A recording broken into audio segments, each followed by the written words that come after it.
Ola, eu son Mondra e son artista, cantareiro e bailador. Pois eu a lingo no meu día a día, a lingo facendo música, a lingo en calquera proxecto artístico, non? Onde me vexo. A lingua é unha ferramenta máis para a miña arte en xeral, non? Para calquera mecanismo de expresión, para min a lingua sempre está. Gústame... A ver, vamos pensar. Gústame moito que a xente non respete os rexistros e fale como fala na súa casa, non? Iso é algo que me presta moito a min escoitar. Eu teño a sorte de ter sido educado en galego, medrei co convencemento de que eu podía facer música en galego algún día, non? E iso é algo que eu valoro moito. Últimos anos da primaria e secundaria, pois mudei ao castelán no instituto, non? Tiña un pouquiño esta situación diglósica de falar un pouquiño en español ou en galego indiferentemente, non?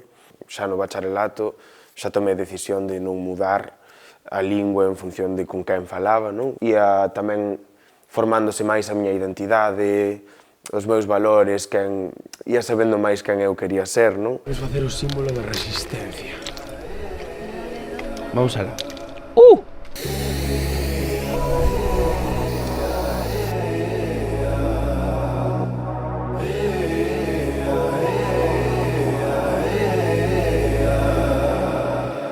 Vamos todos allí, vale? Veña, vamos. Foi hai 2 mesiños que gravamos Ruando, que é o último single do proxecto.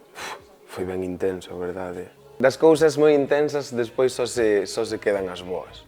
Pois unha ruada é un espazo onde se xunta a xente co único obxectivo de troupelear, como digo eu, non? A día de hoxe unha ruada é un espazo moi lindo, moi seguro, é onde pode pasar de todo. Son as nosas discotecas, digamos. Para min, no meu proxecto, sí que hai moita resistencia, non? De cuestións sociais ou políticas das que xa estamos un pouco cansas, eu creo, non? Falar un pouco dende a raiva ou dende esa posición non cómoda, non? Miña nai, pasoume a lingua meu pai, pasoume a lingua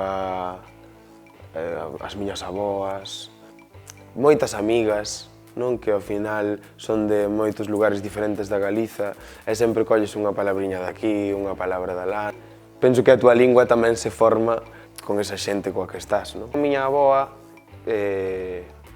dunha volta, escribiume unha chea de cantigas así nun papel, todas seguidas. Descubrir o que din algunhas cantigas está ben para poder saber o que non queremos, non? Na nosa vida.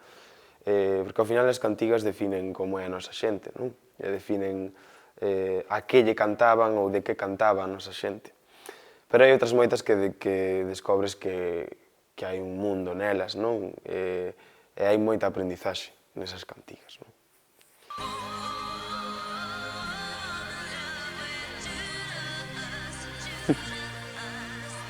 Uau! Nunca vin un tema de Lady Gaga en galego. Que guai! Lady Gaga é unha das miñas referentes da adolescencia, absolutamente. Está claro que me influenciou musical e artísticamente, e penso que tamén, pois iso, nos meus valores, nun rapaz de 12 anos que escoitaba, bueno, pois, case por primeira vez música que falaba do colectivo, aínda que fose, pois iso, dende esa posición privilexiada, pois influiu moito en min. É moi lindo sentir que estás facendo algo pola lingua, non? Cando che chegan mensaxes de profesorado, non? Que poñemos vos nas aulas constantemente, ou houbo quen dixo sei que a miña filla se anima máis a falar galego por ter referentes como a vos, non? Entón, non o facemos para ser referentes, facémolo porque a nosa lingua xa está, pero é moi guai, non? Sentir que ten un sentido, máis alá da túa propia decisión, que ten un efecto e que ten un impacto sobre esa xente que escoita a música. A onde a levaría? A quen? A Lady Gaga? Guau! A Laza, levaría a Lady Gaga a Laza a entroidar seguro. Seguro que probaría o licor Café do Xastre. Sí.